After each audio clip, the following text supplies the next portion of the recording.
Hi guys, लाखात एक आमचा दादा ही मालिका खूप प्रेक्षकांना आवडलेली आहे आणि ही मालिका प्रेक्षकांच्या आवडीची मालिकासुद्धा झाली आहे. पण लाखात एक आमचा दादा तुळजाची भूमिका साकारणारी दिशा परदेशी हिने आता लाखात एक आमचा दादा मालिका सोडण्याचा रामनाम सांगितला आहे. हे तिने तिच्या सोशल मीडियावरच्या द्वारे सांगितले आहे. आणि दिशा ही तुळजाची भूमिका खूप उत्तम करत होते, पण तिला निरोप घ्यावा लागला कारण दिशा यांनी सांगितले आहे दिशाला आजार असल्यामुळे हे पात्र सोडावं लागलं.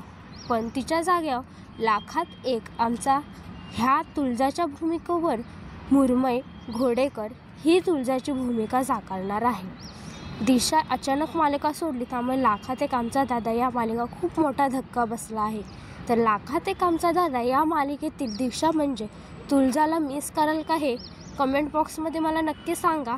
आणि माझ्या चॅनलला एक सबस्क्राईब करा मित्रांनो, आणि सबस्क्राईब करायला विसरू नका.